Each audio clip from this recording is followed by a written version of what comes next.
Merhaba, adım Solmaz Karabaşa. Şu anda Ankara'nın Nallıhan ilçesine bağlı Çalıcalan köyünde bulunuyoruz. Bugün ben köylülük hakkında konuşacağım. Aslında bu konuyu doktora tezimde çalışmıştım ve bir tanım yapmaya çalıştım. O nedenle kısaca o tezde ulaştığım tanımı size aktarmaya çalışacağım. Tez çalışması yine Ankara'nın Nallıhan ilçesine bağlı Yenice köyünde yaptığım bir etnografik çalışma idi. Buradan yola çıkarak bir takım değerlendirmelerde bulundum. Burada bugün bunlardan bahsedeceğim. Oradan örnekler sunacağım. Ama neden bunu yapıyorum derseniz, neden bu tezi yaptım derseniz, bundan da hani bahsetmeliyim. Neden köy önemli? Köylülük adını verdiğimiz şey tam olarak neden önemli? Daha sonra da bugünkü durumuna ilişkin, çünkü yeni yapılmış bir çalışmaya dayanarak bunları anlatacağım. Bugünkü köyün Türkiye'de bugünkü durumuna ilişkin tespitler yaparak konuşmamı sonlandıracağım.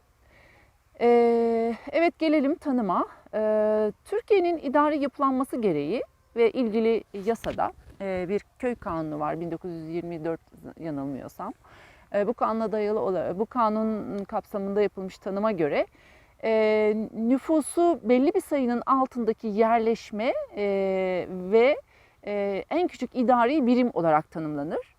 Dolayısıyla da buradaki kriter baktığımızda nüfus gibi görünmekle birlikte devam eden, hani tanımın devamında devam eden açıklamalardan şunu çıkartıyoruz. Köy adını verdiğimiz yerleşme temelinde ekonomik olarak tarımsal faaliyetin bulunduğu, bir takım ortak alanların, ortak kullanımı hani mümkün olan işte okul gibi, cami gibi, meralar gibi, otlaklar gibi, çamaşırhane gibi, fırın gibi bir takım ortak kullanım alanlarının olduğu, yapıların olduğu, bu ortak kullanım alanlarına sahip bir yerleşimden bahsediyoruz. Ve burada ikamet eden ve burada hayatını sürdüren kişi de köylü. Fakat köylü genel olarak hani ülkemizde, Türkiye'de köylülük adını verdiğimiz şey biraz da negatif bir niteleme sıfatı yerine kullanılır. Özellikle de zihniyet dünyasına ilişkin şeyler, nasıl diyeyim, anlatımlar, çağrışımlar pek de olumlu değildir. O yüzden birazcık genel olarak köylülük adını verdiğimiz o nitelemeden kurtulmaya çalışılır. Cumhuriyetin kuruluşundan itibaren bu böyle, politikaları da bu yönde. Çünkü Türkiye Cumhuriyeti'nin kuruluş yıllarına baktığımızda nüfusun büyük bir bölümü kırsalda, köylerde yaşıyor ve ekonomisi tarıma dayalı bir ülke. Dolayısıyla da gelişmek, kalkınmak için bir an evvel köylülükten terk edilerek, köylülüğün terk edilerek modern hayata, sosyal olarak, sosyolojik olarak ama aynı zamanda da ekonomik anlamda da daha hani bunun modern hayatın ekonomik belki şeyi olarak, sistemi olarak da endüstriyel üretimin gerçekleştiği, kentleşmenin gerçekleşmiş olduğu bir toplum hayal edilir. Buna dönük politikalar uygulanmıştır. Evet, köy hani neden negatif anlamda bir üne sahip? Çünkü biraz geri kalmışlıkla, ilkel bir hayat tarzıyla eş tutularak gelişmek için sanki köylülükten kurtulmak gerekiyordu. O modern hayat, işte bunun karşısında kentlilik, kentteki hayat tarzı vardı ve bu hedefti. Dolayısıyla da bir an evvel kurtulması gereken bir illet neredeyse. İzlediğim bir televizyon programında tam da böyle bir şeyden bahsetmişlerdi. Bir bilim insanı köylülerle ilgili bir çalışma yapıyormuş ve sormuş hani ne var ne yok, nasılsınız diye bir görüşme gerçekleştirirken köylü amca şöyle bir cevap veriyor. İşte biz de köylüyük, kurtulamadık gitti. Yani hani bir türlü kurtulamadığı bir illetmiş gibi ifade etmişti bunu. Ben bundan çok etkilenmiştim. Ve benim işte köyde doğup büyümüş olmam, İşin hani bu yaşamın içinden gelmiş olmamın da belki etkisiyle, daha sonra üniversite hayatımda edindiğim belki daha çevreci perspektif, bilmiyorum, beni başka türlü bakar hale getirdi. Aldığım eğitim tabii ki kültür, belki bu nedenle. Kültürü anladıktan sonra ve çevreyle ilgili hassasiyetlerim oluştuktan sonra ikisi birlikte bende şöyle bir bakış açısı geliştirmeme neden oldu.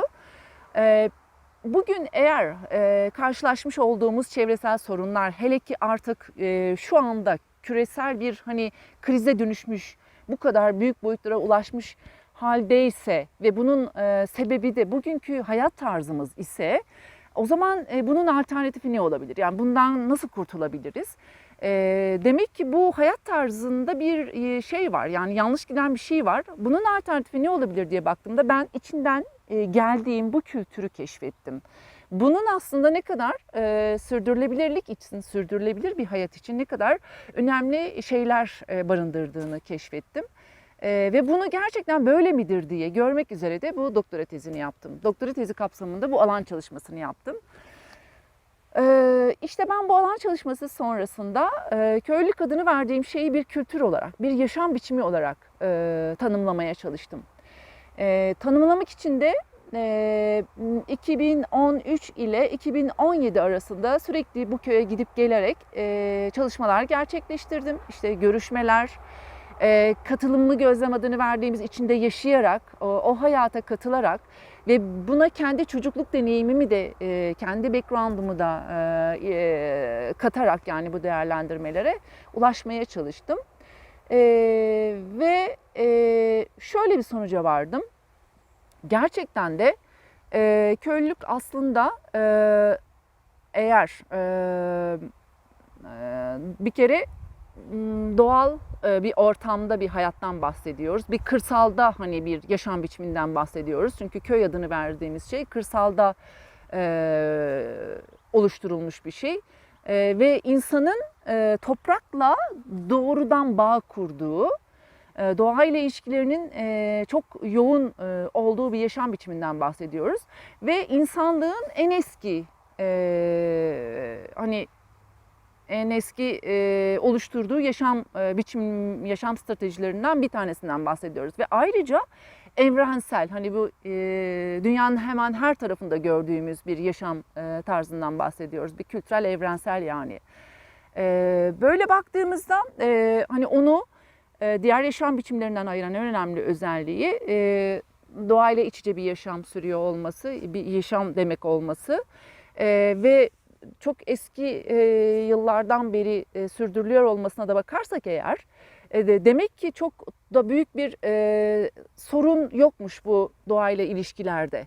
Aksi halde eğer hani doğaya kötü bir muamele söz konusu olsaydı, insan kendi de dahil olmak üzere o bulunduğu doğal ortamda kendisiyle beraber, kendi oluşturmuş olduğu o yaşam biçimiyle, kültürüyle beraber türünü de yok edebilirdi. Ama bugüne kadar getirdiğine göre insanlığı, ve işte diyelim ki ilk hani tarımın icadı milattan önce 10 binlerse, o günlerden binlerce yıldır sürdürülmesine bakarsak yani bir şekilde kendi sürdürülebilirliğini kanıtlamış bir yaşam biçiminden bahsediyoruz.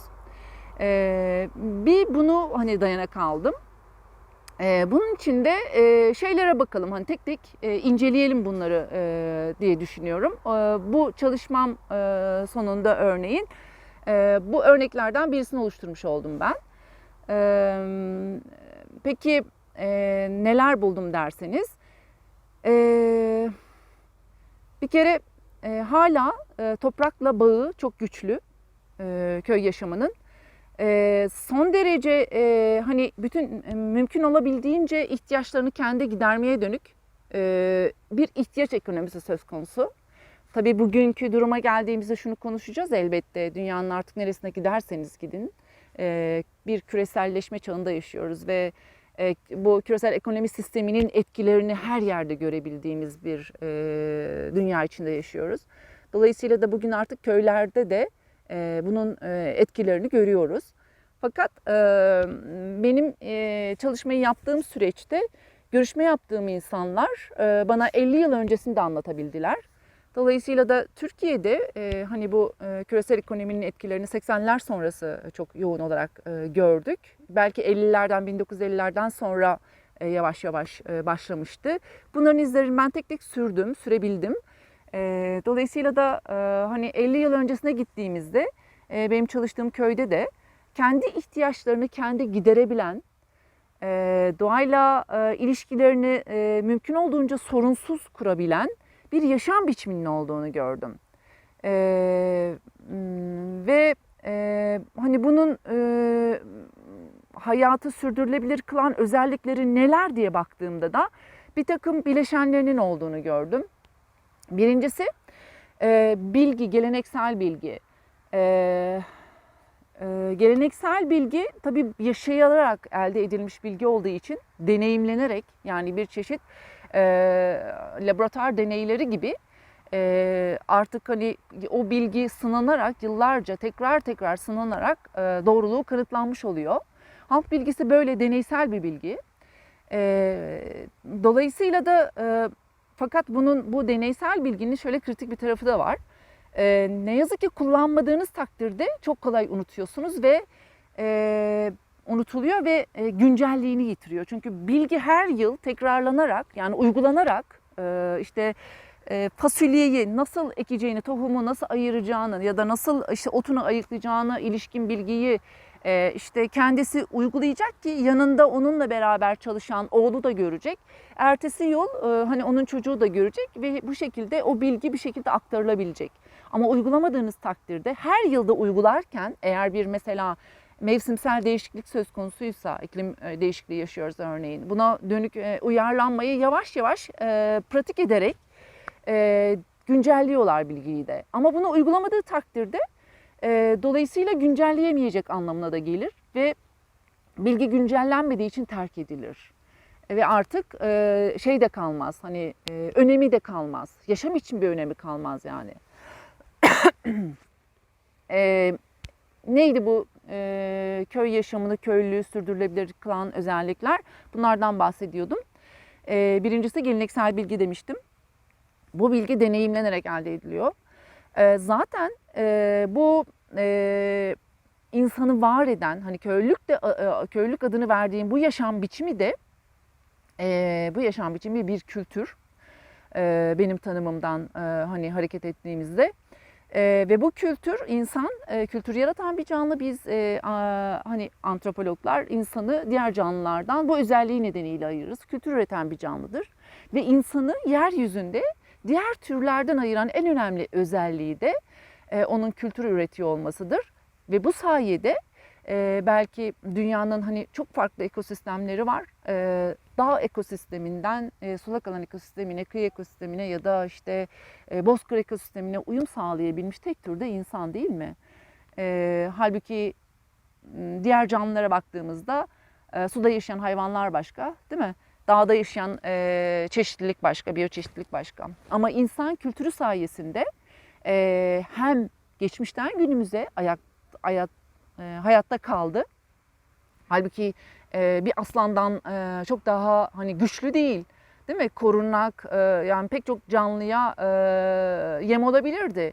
Ama o nasıl şey oldu, hayatta kalabildi? Kültürü sayesinde korunmayı öğrendi, barınmayı öğrendi, hayatta kalmayı, bütün ekosistemlerde hayatta kalmayı öğrendi. Dolayısıyla da onu var eden şeyi kültürü. İşte bir köylülük de bu hani bu bakış açısından bir kültür, bir yaşam biçimi ve insanı var etti bugüne kadar. Onu var eden hani bu yaşam biçimini sürdürülebilir kılan özelliklerinden bir tanesi, evet, doğal bilgisi demiştik. İkincisi yerelliği. Bütün bilgi edinmiş olduğu, insanın bulunduğu ekosistem neyse o ekosisteme uyarlanma sürecinde, o kültürü üretme sürecinde elde etmiş oluyor. Dolayısıyla da bilgisi de yerel. Yani şu anda Ankara'nın Nallıhan ilçesi Çalıcıalan köyündeki fasulye ekim zamanıyla İşte Urfa'nın Siverek ilçesindeki fasulye ekim zamanı birbirinden çok farklı değil mi? Hasat zamanları da çok farklı ve kullanılan türler de çok farklı. Bitki türleri, fasulye de olsa adı ya da hani başka türleri düşünelim. Türkiye'nin pek çok yerinde aynı tür yetiştiriliyor olabilir. Ama bu yetiştirmeye ilişkin bilgi sadece o bölgede uyarlanma sürecinde üretildiği için yerel özellik taşır.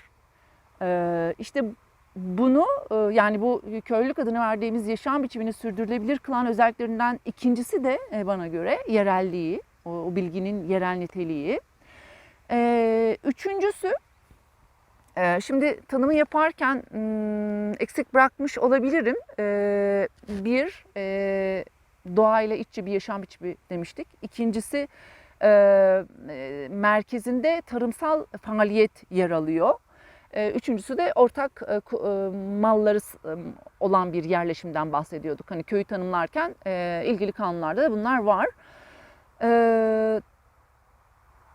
Tarımsal faaliyet olduğu için bütün yaşam, şimdi onu sürdürülebilir kılan özelliklerinden birisi işte halk bilgisi demiştik, ikincisi yerelliği demiştik. Üçüncüsü de şimdi bütün bu tarımsal faaliyetin üstüne kurulu olan yaşam biçiminin hani benim bakış açımdan hepsini kültür diye tanımladığım üstüne bu tarımsal faaliyetin üstüne bir yaşamı örmüş olması. Yani köylülük adını verdiğimiz şey sadece ekip biçmekten ibaret değil. Evet, köy dediğimizde aklımıza o geliyor. Bir kırsala yerleşiklik söz konusu olduğu için orada yaşayan insanın hayatını sürdürebilmesi için öncelikle temel ihtiyacı gıdayı temin etmesi gerekiyor. Fakat sadece bir tarımsal faaliyetin ibaret değil bu. Bunun üstüne kurulu örneğin yaptığı ekip biçme faaliyeti aynı zamanda onun mutfağını oluşturuyor. Aynı zamanda onun işte eğlence biçimine etki ediyor. Aynı zamanda onun işte köy bayramları bununla çok ilişkili. Zihniyet dünyasına etki ediyor. Doğaüstü kurgusuna etki ediyor.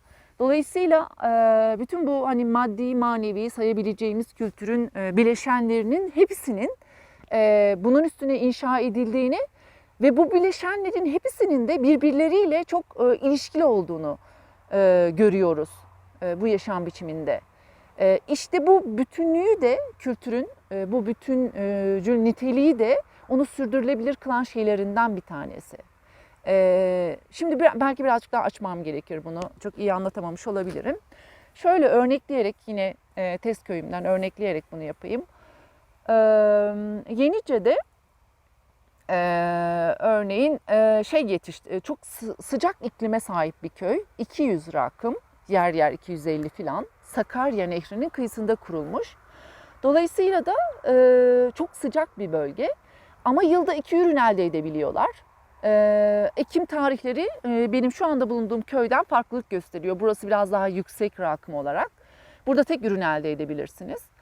Ama orada 2 ürün elde edilebiliyor ama mesela çok kurak bir köy olduğu için de tahıl ekimi riskli. Anadolu'da da biliyorsunuz buğday hani geçimin, köy hayatı bir geçim ekonomisi, köylülük adını verdiğimiz şey. Geçimin temelini oluşturur buğday. Orada buğdayın olmaması tabii ki çok büyük bir risk. Yani neredeyse hayatı, hani oradaki yaşam biçimini sarsan bir risk. Bunun için de ekiliyor fakat olmaması ihtimaline karşılıkta şeyler var.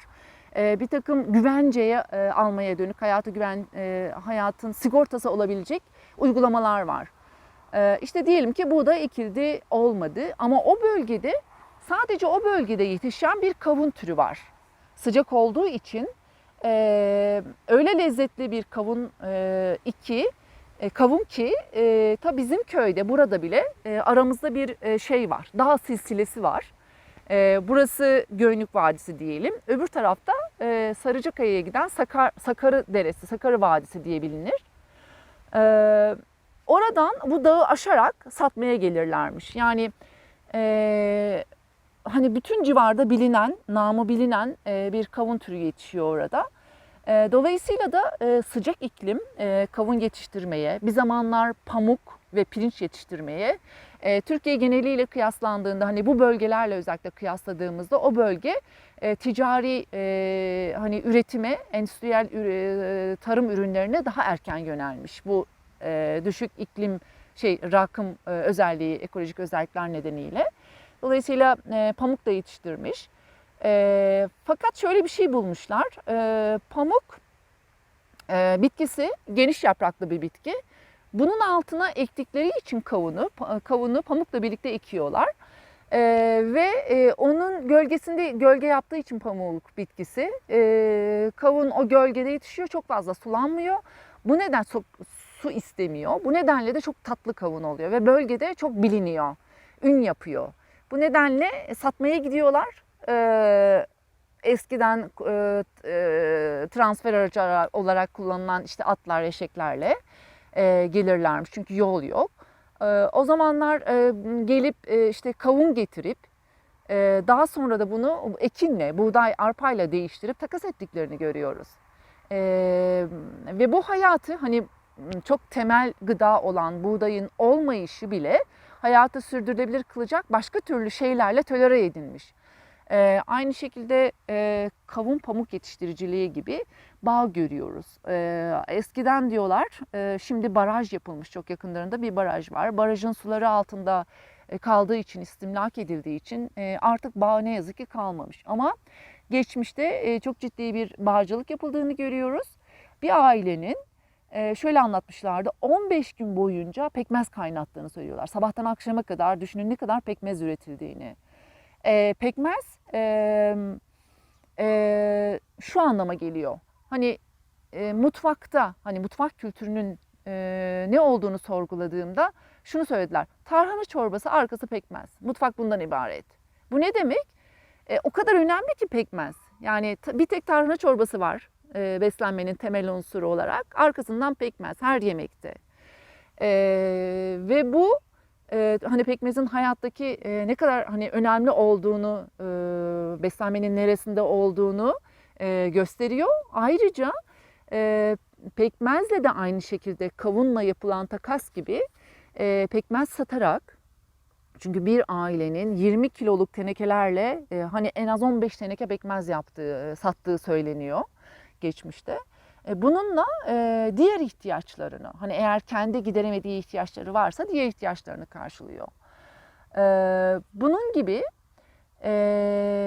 başka hani bunları anlatırken bu köylülük adını verdiğim yaşam biçiminin hani bazen daha işlevsel yaklaşımın geçerli olduğu dönemlerde kültürü bir organizmaya benzetirdik ve bileşenlerinin her birinin hani birbirleriyle ilişkileri olduğunu ve bir işlev yerine getirdiğini söylerdik. Onun gibi bütün kültürel pratikler, hani kültür adını verdiğim o yaşam biçimini oluşturan pratiklerin birbirleriyle çok ilişkili olduğunu anlatmaya çalışıyorum. Bu da hayatı sürdürülebilir kılan önemli. Özellikle de köylülük için, köylülüğü neden sürdürülebilir yaptığını anlatmak için bütün bunları anlatmaya çalışıyorum. Şimdi pekmezin ve kavunun bu şekilde takas edilerek bu temel ihtiyaç olan buğdayın yerine hani civarında çünkü o köyün dağ köyleri var ve oralarda soğuk iklim nedeniyle gayet güzel buğday yetişiyor, fasulye yetişiyor. Onlarla kendi sıcak iklimde yetiştirdikleri ürünleri takas ederek kendi temel ihtiyaçlarını gidermiş oluyorlar. Peki onun dışında hayat bundan ibaret mi? Elbette o zamanlar pamuk yetiştiriyor, kendi ipliğini elde ediyor, kendi giyeceğini buradan temin edebiliyor. Aynı şekilde hayvancılık var. Belki protein ihtiyacını ve diğer süt ürünlerini buradan gideriyor. Aynı şekilde beslenmede yani hayat nasıl geçiyor diye sorduğumda bir söz daha çok etkilemişti beni. Onu da anlatmalıyım hayatın hani nasıl olduğunu söylemek için. 40 kütük, 40 kabak, 40 kütük dediler bana. Hayat nasıl geçiyor burada dediğimde, nasıl bir şey dediğimde. İşte kış dönemi vardır. Halk takvimi sayılı günler vardır halk takviminde. İşte kışı da 40 gün sürüyormuş o bölgenin. O nedenle de eğer 40 kütüğün çünkü ısınma, ocakta evin bir bölümü, bir ateşlik denen bir bölüm vardır, ocak, ateş yakılan ve oradan hem aydınlanır hem de ısınılır. 40 kütüğün varsa bir gece boyunca bir kütük atıyorsun ocağa ve ısınıyorsun onunla. 40 kütüğün varsa, 40 da kabağın varsa kışı geçiriyorsun, yani bir yılı böyle sürdürebiliyorsun. Bu hayatın hani basitliğini de gösteren aynı zamanda ve aynı zamanda kabağın da ne kadar değerli olduğunu gösteren bir başka örnek. Hani pekmez gibi bir başka sözlü kültür ürünü diyelim buna. Bu şeylerden, hani değişlerden çıkarsayabiliyoruz aslında hayatın nasıl bir şey olduğunu, oradaki yaşam biçiminin nasıl bir şey olduğunu. Kabak da o bölgede yine çok önemli bir sebze, besin kaynağı, mutfağın çok önemli temel unsurlarından birisi. Kabakçılar diye bir sülale var köyde. Ve kabakla ilgili inanılmaz anlatı var. Hani kısa anlatı. İşte kabak hırsızlığı. Mesela fırına kabak atmışlar. Fırında pişiriyorlar. Ekmek yapılan taş fırınlarda. Daha sonra kabağı, iki kardeş, bir tane kabakları var. Fırına atıyorlar. Bunu paylaşırken kavga ediyorlar. Ve kabak yüzünden kavga çıkıyor. Düşün ne kadar değerli bir yiyecek, bunu gösteren şeylerden bir tanesi. Şimdi hani bu hayatın, köydeki hayatın basitliğini anlatmak için hani bu ifadelerden ne kadar hani öz ifadelerden anlayabiliriz.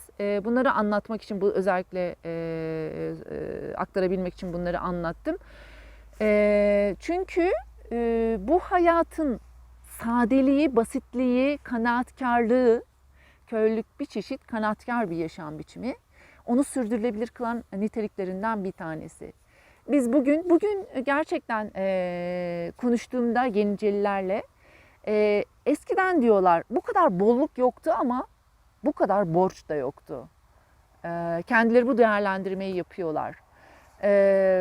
Bolluktan kastı mesela tamam, eskiden bir kabakla hani sadece kabak var ya da pekmez, tarhana çorbası arkası pekmez. Ama şimdi tüketilecek inanılmaz şey var. Çeşitli ürün var, gıda var bize sunulan hazır olarak. Fakat bunun ne kadar hayatlarını zora soktuğunu kendileri söylüyorlar. Hani evet tamam, eskiden bu kadar çeşitli şey yoktu ama bu kadar işte şey de yoktu. İhtiyaç da yoktu, borç da yoktu. Şu anda borçlular ve risk ve bugünkü 80 sonrası özellikle o bölgede seracılık teşvik ediliyor. Artık piyasa için üretim yapar hale geliyorlar. Piyasa için üretim tek tip üretim demek. Ve buna kanalize oldukları için, bütün zamanlarını buna verdikleri için kendi köylülük adını verdiğimiz pratiğini, yani kendi kabağını yetiştiremiyor. Kendi işte mutfağı için gerekli tarhanasını, pekmezini yapmaya zaman bulamıyor. Bunları bıraktığı için de mutfakta ihtiyaç olan gıdayı temin etmek üzere daha çok piyasaya bağlı hale geliyor. Çünkü daha çok para kazanması gerekiyor ki daha çok yiyecek alabilsin. Bütün bunlar onu daha çok borçlu hale getiriyor ve bu üstelik de piyasa için üretim eskiden alışık olmadıkları bir risk getirdi hayatlarına.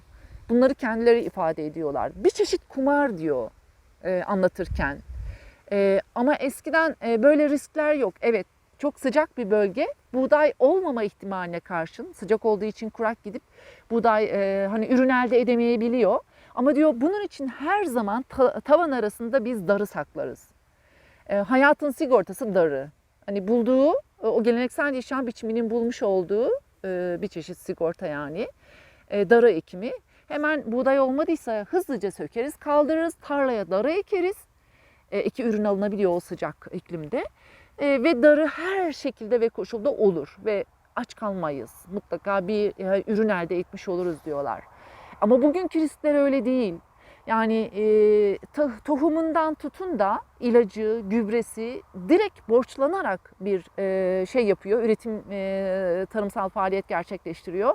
Ve ürün alamaması durumunda borçlar büyük miktarda, eskiye kıyasla sadece kendi geçimi için ekmiş olduğu tarlasından çok farklı. Borçlanarak yaptığı için bütün bu faaliyeti.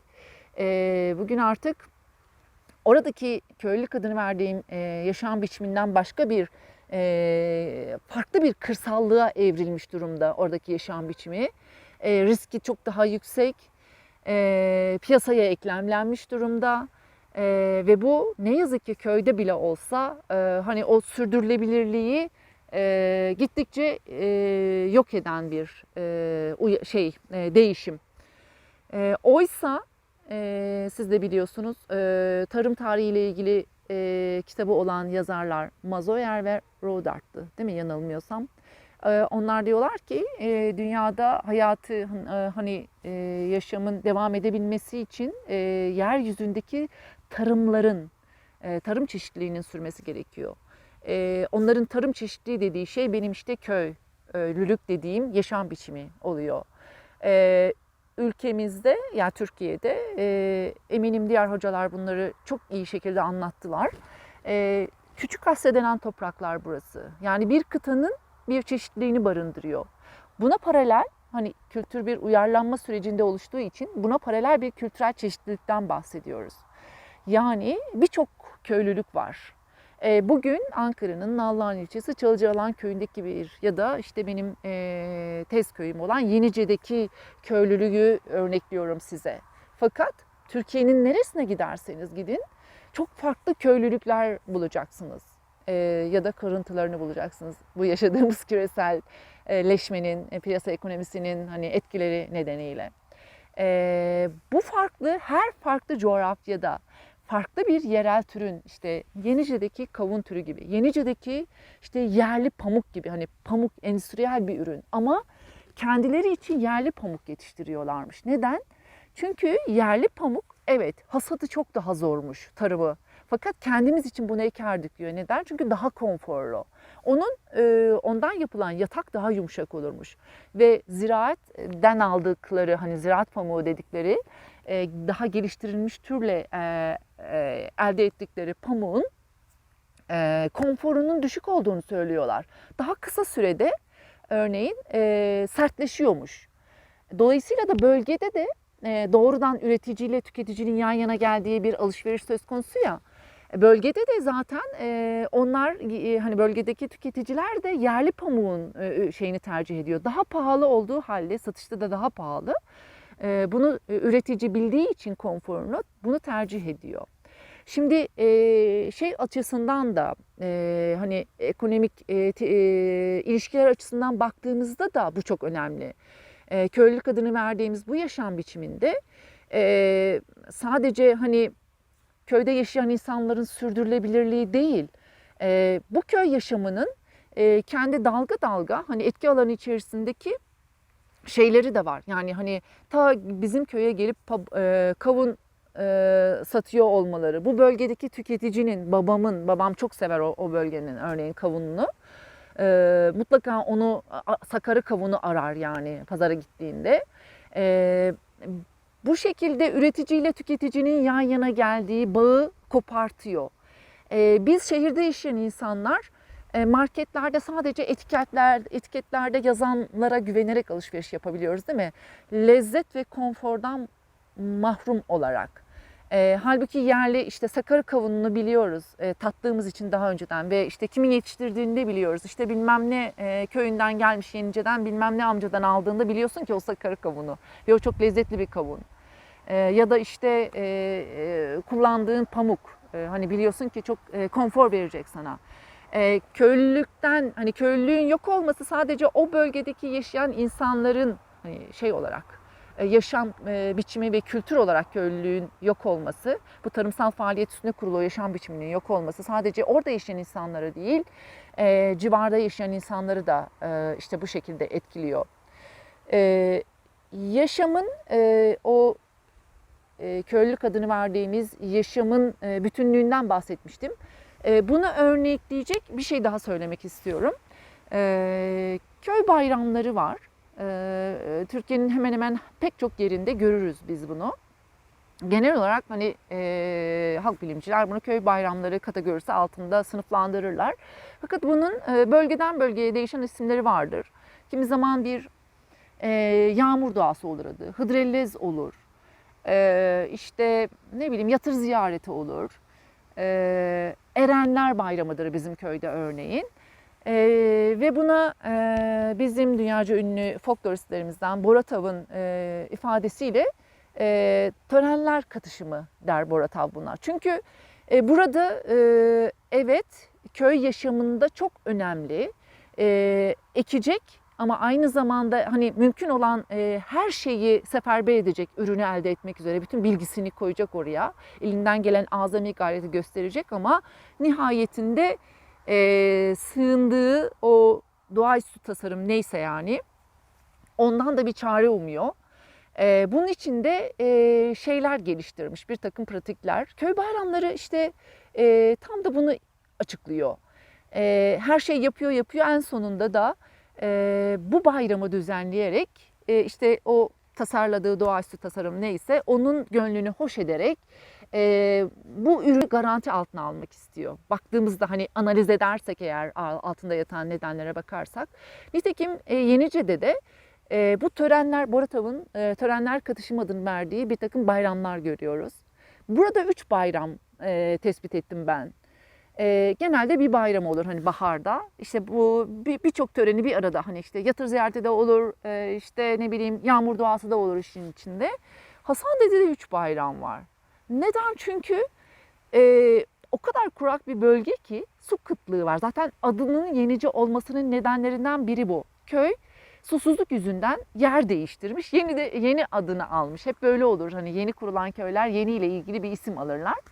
Yenice de böyle kurulmuş. Susuzluk yüzünden çok yer değiştirmiş. Yani orada su kaynağı işte içme suyu sıkıntısı yaşamışlar eski yerlerinde. Oradan başka bir yere yerleşmişler falan şeklinde. Böyle devam etmiş. Yenice'nin şu anki kurulduğu yerde de halen birçok su hikayesi dinledim. Suyla ilgili anlatılar dinledim. O yüzden de 3 bayramı var Yenice'nin. Birisi güz döneminde oluyor. Hasande'de adını verdikleri bir yatır var. Yatır ziyareti şeklinde. Birisi kadınların çeşme bayramı. Kadınlar yapıyor. İkincisi de erkeklerin Pınarbaşı bayramı. Orada da erkekler yapıyor. Ama hepsinde de temel şeyler, bir bayramın içinde var olan pratikler, figürler ne derseniz. Aş var. Bayramlarda aş pişirilmesi geleneği yaygındır. Bunu anlatacağım şimdi. Kurban var, dua var, işte yatır ziyareti var. Hepsi de bu adını biraz önce hani söylediğim bu tarımsal faaliyetin bu faaliyetin sonucundaki beklentiyi aslında pekiştirmek üzere yapılan şeyler. Şöyle ki aşla örneğin bir çeşit potlaç gibi hani çok daha bilinen olduğu için ülkemizden değil ama daha bilinen ismiyle bunu söylüyorum. Hemen herkes evden bir miktar işte aş adını verdiğimiz şey pilav. Bir bulgur ya da pirinçten olabilir. Ama genellikle bulgurdandır. Herkes bir miktar evinden bulgurunu getirir. O bayrama mutlaka herkes bir katkıda bulunur. Belki işte durumu iyi olan para verir ya da işte sürüsü olan bir tane hayvan bağışlar. İşte fakirler gider eğer parası yoksa hani ne bileyim herkes evinden yapabildiği kadar katkısını yapar. Ama hani zengin olan daha fazla katkı yaptığı için bir çeşit yeniden paylaşım aracı aslında bayramlar.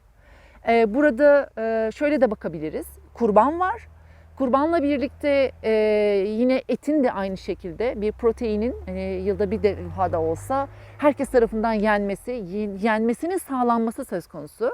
Bu aşın paylaşımı ve bu kurbanın etinin bu şekilde tüketiliyor olması buradaki canlı hatta öyle ki bütün yaşlılar gelemediyse onlara özellikle gönderilir. Bütün çocuklar etraftaki hani fakirlere o pilavdan mutlaka ulaştırılır ki işte o doğaüstü tasarım her neyse onun adı. Onun gönlünü yani bu şekilde dağıtarak hatta kurdun kuşun da yemesi sağlanır. Pilavlar eğer dökülmüşse oradan işte kurdu kuşu besleyerek şey alacağız. Yani bir çeşit adak da öyledir. Hani peşinen bunları ben veriyorum sen de bana ver anlamına geliyor, anlamı çıkıyor buradan. Aş bu. Kurban susuzluk nedeniyle bu kadar çok bayram var demiştim. şunu çıkarsayabiliriz. Çok eski bir kişi anlatabildi. Çok tabii eskide kalmış bu uygulama. Şimdi herkes hatırlamıyor bunu ama kurbanı kestiklerinde kanını suya akıtma söz konusu. Hani işte bugünkü bayramlarda ya da bugünkü pratiklerimizde kalıntılarını bulduğumuz bazı şeyler var. Atalar kültü, dağ kültü gibi kültler. İşte bu şeylerde de bunu görüyoruz. Hani uygulamalarda da işte suyun ruhuna, onun işte ne bileyim bir çeşit sunak yani kan akıtarak suyla hoş geçinmeye çalışmak gibi bir şekilde ifade edebiliriz daha anlaşılır olması için. Bunu görüyoruz. Sonra dua, yağmur duası. Yağmur duasında tabii bugünkü yaygın inanış, İslamiyet'in etkisiyle tabii ki dualar, Arapça dualar imamın eşliğinde yürütülüyor. Fakat bu yürütülürken bir takım pratiklerin uygulandığını görüyoruz. İlla ki yüksek bir tepeye çıkma söz konusu. Dağ kültünün izlerini görüyoruz. Mümkün olduğunca hani bugün gittikçe terk edilmiş ama bir yamaca doğru gidildiğini bizzat gözlemledim. Eskiden tepesine çıkarlarmış ama şimdi en azından birazcık daha yüksek bir yere çıkıldığını görüyoruz. Ve yağmuru gösteren ellerin bu şekilde aşağıya doğru hani dua edilmesi bir takım büyüsel pratiklerin de işlerliğe sokulduğunu gösteriyor bize. Hani benzer benzeri çağrıştırır ilkesinin işlediği bir büyüsel pratik bu. Hani böyle yaparsam yağmuru çağrıştırıyor düşüncesiyle. Hani bir bayramı bu kadar anlatmanın bir tarım mirası dersinde ne manası var diyeceksiniz. Bu ekip biçme faaliyetinin üstüne kurulu yaşam biçiminin nasıl birbiriyle eklemli olduğunu göstermeye çalışıyorum. Eğer hani sadece köylerin kullandığı yerli tohumların ve onun işte belki de sadece bir tanesini duyabiliriz. Onun üretimine ilişkin bir bilginin hayatı sürdürmek için yeterli olduğunu söylersek hata etmiş oluruz. Bugün yaptığımız hatalardan bir tanesi bu. Nereden anlıyoruz? Mesela gerçekten bu hayatın sürdürülemez olduğunu, modern hayat tarzının sürdürülemez olduğunu idrak eden bazı kişilerin, bunlardan bazıları da bizleriz aslında. Bizler buna tamam şehirde bu hayat tarzı evet sürdürülebilir değil. Bütün bu hayat tarzını terk edip kırsala yerleşip Ekoköy adıyla değil mi yeni yaşam kurmaya çalıştıklarını görüyoruz.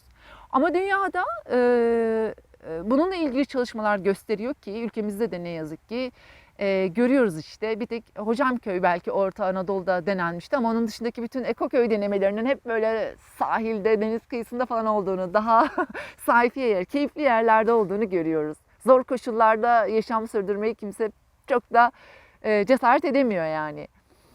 Çünkü uzun süreli olamıyorlar. Yani buna inanıyoruz biz, gerçekten inanıyoruz ama bu hayat öyle kolay da bir hayat değil. Dışarıdan bakıldığı kadar basit değil. Hani bir tohumu ne zaman ekeceğim, bunu nasıl büyüteceğim den ibaret değil bu hayat.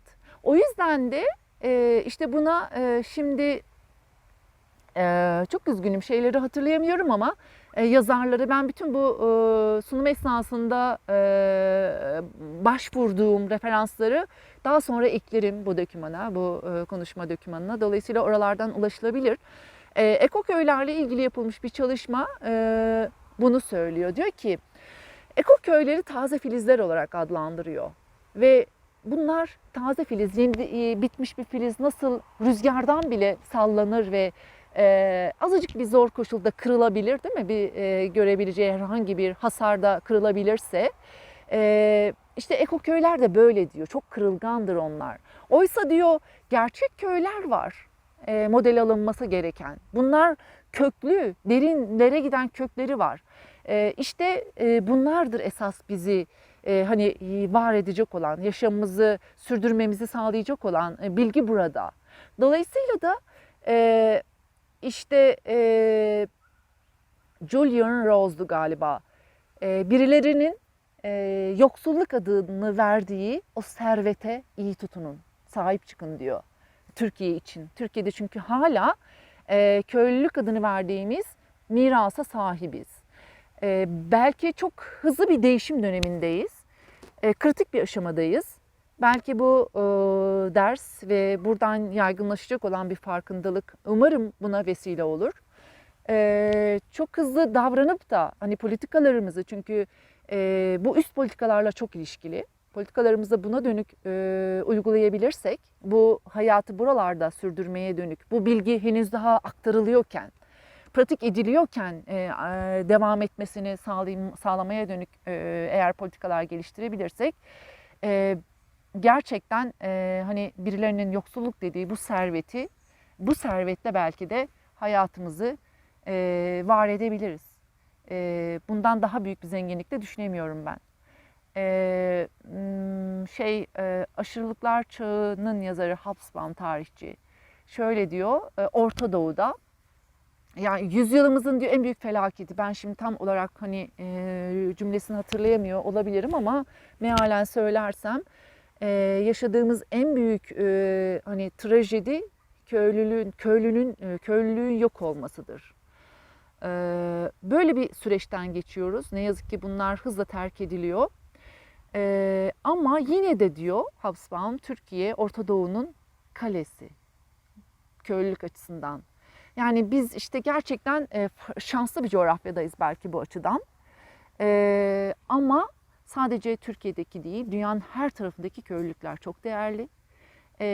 Hayatımızı sürdürülebilir kılan hayat biçimlerini barındırıyor. En azından nüvelerini barındırıyor. Tabii ki her yerdeki, ülkemizde de örneğin geleneksel yaşam biçimiyle eş tutulan o köylülüğün bütün pratiklerinin de hani muhteşem olduğunu söylemiyorum. Kadın cinayetleri, hani değil mi? Buna benzer ya dünyanın başka yerlerinde çocuk ölümleri. Hani bunlar elbette ki sonlanmalı. Bunlar asla hani kültür olarak sürdürülmesini, miras olarak devam etmesini isteyeceğimiz şeyler değil ama hayatı sürdürülebilir kılacak buna benzer pratiklerin yaşam becerisinin, kısaca yaşam becerisi diyebiliriz buna, farkında olunmalı. Farkında olursak hani bunu sürdürmek için neler gerekiyorsa belki herkesin yapacağı bir şey vardır. Uzmanın, ekip biçen köylünün, ne bileyim üniversitede hocanın, politika yapıcının el birliğiyle yaşamı dönüştürmek mümkün diye düşünüyorum.